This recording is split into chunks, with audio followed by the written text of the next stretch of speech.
What if two completely opposite voices, when placed together, could create something that the human brain physically cannot ignore? Not metaphorically, not poetically, literally, neurologically, scientifically. Because that's exactly what music analysts and vocal researchers have been saying about Jimin and Suga. And the explanation goes so much deeper than they sound good together. There is actual science behind why their collaboration hits differently, why listeners describe feeling something they can't put into words, why even people who aren't BTS fans find themselves unable to skip when Jimin's voice enters over Suga's production. But here's the part that almost nobody is talking about. It's not just about frequency, it's not just about technique. There's a psychological element buried inside their creative relationship, something that happened behind closed doors, in the studio, between two people who understand each other in a way that very few collaborators ever achieve, that is directly responsible for some of the most emotionally powerful moments in BTS's entire discography. And by the end of this video, you'll never listen to their music the same way again. Stay with me, because what's coming will completely change how you hear them. Hello everyone, welcome back to this channel. If you're the kind of listener who wants to go deeper than just, "This song is beautiful," who wants to understand why it's beautiful, how it works, and what it says about the people who created it, you are exactly where you need to be. Subscribe and turn on notifications, because this is the level of analysis we bring here every single time. Now let's get into it, because this story starts with two people who, on paper, should not work as well together as they do. To understand what makes the Jimin and Suga creative dynamic so unusual, you have to start with where each of them came from, because their origins couldn't be more different, and that difference is the entire foundation of everything that makes their collaboration remarkable. Suga, Min Yoongi, came up through the underground hip-hop scene in Daegu. From a young age, he was producing his own music, writing his own lyrics, building his own sound independently, without formal institutional training. He developed an instinct for production that was entirely self-taught, shaped by necessity, and driven by an obsession with authentic expression. His musical identity is rooted in precision, control, and a kind of unflinching emotional honesty that runs through everything he creates, whether under the name Suga or August D, or as the producer quietly shaping sounds for others. Jimin, Park Jimin, came from a completely different world. His background was in contemporary dance, with formal arts education that trained his body to be an instrument of expression before his voice was ever the primary focus. He learned to sing with the same intensity and discipline that he applied to dance, treating every note the way a dancer treats every movement, as something that has to mean something, that has to communicate something, that cannot exist without intention behind it. On paper, a self-taught hip-hop producer from the underground and a formally trained contemporary dancer turned vocalist don't seem like natural creative partners. Their instincts come from different places, their processes are different, their relationship to musical structure is different. And yet, when those two worlds collide in the same creative space, when Suga's production and Jimin's voice occupy the same sonic landscape, something happens that neither of them could produce alone. Something that listeners feel before they can explain it. Something that the science of sound and the psychology of music can actually help us understand. Let's start with the most fundamental layer. What is actually happening acoustically when Jimin's voice meets Suga's production? Suga's production style is characterized by depth. He gravitates toward low frequencies, rich bass textures, and a sonic architecture that creates a sense of weight, of gravity. His beats and arrangements feel grounded. They pull you down into the music rather than lifting you above it. There's a density to his production that creates a specific kind of listening experience. You feel contained by it, held inside it. Jimin's vocal classification is something that professional vocal analysts have noted extensively. His voice sits in a range that is genuinely rare, what some classify as a countertenor quality, with an unusually smooth transition between registers. What makes his voice scientifically interesting isn't just its range, it's the harmonic content. His voice carries a richness of overtones that creates what audio engineers describe as a distinctive room in the sound, a presence that occupies space in a way that most voices don't. When you place a voice with that kind of high-frequency harmonic richness on top of production that is deliberately built around low and mid frequencies, when those two sonic worlds meet, something specific happens in the listener's brain. The contrast activates attention, not in a jarring, uncomfortable way, but in the way that the brain responds to unexpected beauty. The neural pathways associated with emotional processing light up. The experience of listening becomes heightened, and listeners often describe this as a physical sensation, a kind of shiver, a tightening in the chest, a feeling of being pulled forward into the music. This is not a coincidence. This is not luck. This is the result of two very specific sonic identities that happen to occupy complementary spaces in the frequency spectrum. And when they share that space, the result is something the brain finds almost impossible to disengage from. But wait, because the acoustic explanation, as fascinating as it is, only tells half the story. The other half, the part that is rarely discussed in the analysis of their creative dynamic, is psychological. And it might actually be more important than the science of sound. There is a concept in creative psychology called psychological safety.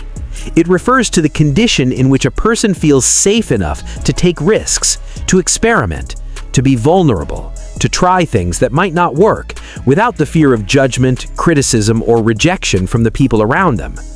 In creative collaboration, psychological safety is everything. Without it, artists default to what's safe. They stick to what they already know works.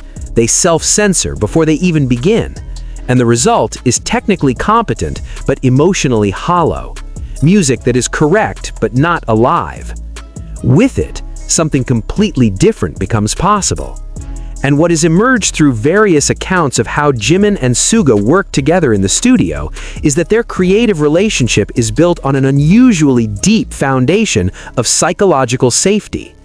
Jimin has spoken about how when he had a vision for something, a sound, a feeling, an expression he wanted to capture, Suga understood it. Not just technically, not just professionally, but personally, emotionally, in a way that allowed Jimin to push into territory he had never explored before. The moments in BTS's discography where Jimin sounds most exposed, most vulnerable, most fully himself are often connected to productions and creative contexts that Suga was involved in. That is not a coincidence. That is what psychological safety in a creative partnership actually sounds like when you hear it in a recording. And here's what's even more extraordinary, and this is the detail that almost nobody has connected properly. The reason their collaboration creates such a powerful emotional response in listeners isn't just because of what they individually bring to the music.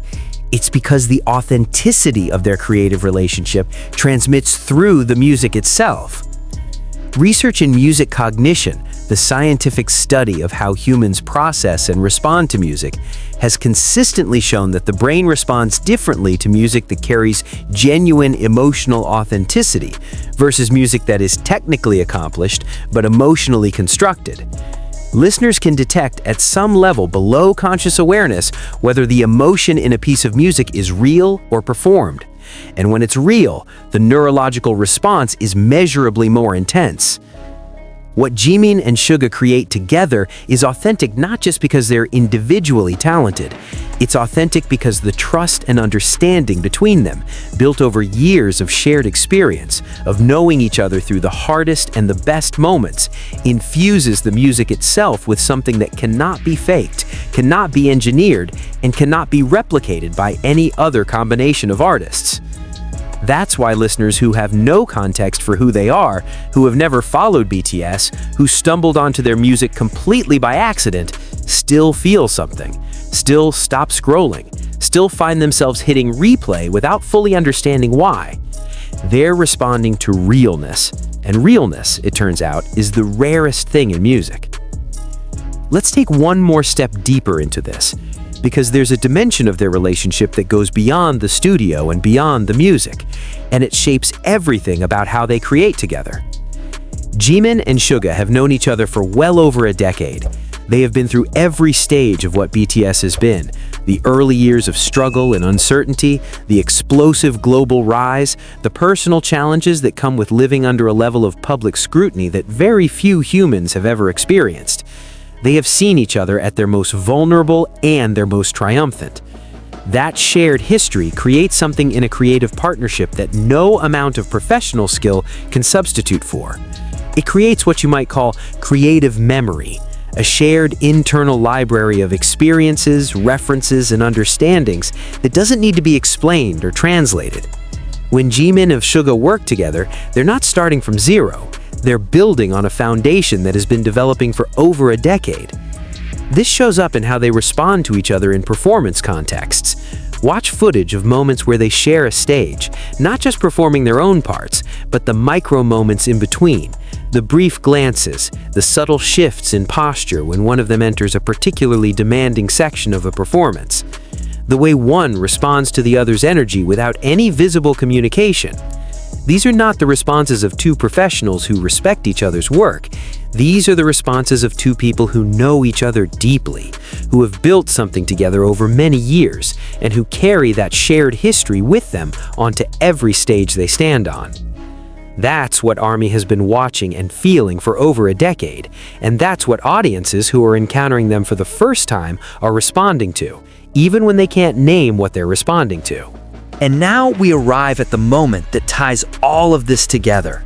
Think about what it means for two people like this, with their different origins, their complementary sonic identities, their decade of shared experience, their extraordinary creative trust, to step onto a stage together right now, in this moment, with the world watching. Everything we've talked about, the frequency science, the psychological safety, the authentic creative relationship, the shared history, all of it converges in a single performance, in a single night, in front of a global audience that includes people who have loved them for years and people who are encountering them for the very first time. Jimin's voice will occupy the high-frequency space that Suga's production deliberately leaves open for it. And listeners' brains will do what they always do when those two sonic worlds meet. They'll activate, they'll lean forward, they'll feel something they may not be able to name. And underneath that acoustic experience will be something more invisible, but equally powerful. The sound of two people who genuinely trust each other, creating together in real time, drawing on a decade of shared experience to produce something that neither of them could make alone. That is what a truly great creative partnership sounds like, and we are lucky enough to be living in the moment when we get to hear it again. So here's the question I want to leave you with, and I genuinely want your answer in the comments. When you listen to music that Jimin and Suga have created together, what is the specific moment, the exact second in a song or a performance where you feel it most, where something in you shifts and you realize you're not just listening anymore, you're feeling? Because I think everyone who has ever truly listened to their music has that moment, and I'd love to know where yours is. Write it in the comments. Let's build something in this community that goes beyond just celebrating. Let's actually talk about why this music does what it does to us. And if this video helped you hear something you've always felt but never been able to explain, share it. Not for the views, but because somewhere out there is someone who is listening to their music for the very first time right now, feeling something they don't have words for yet. Maybe this video gives them the words. That's everything for today. Thank you for staying until the very end. Keep listening deeply. See you in the next one. Purple You.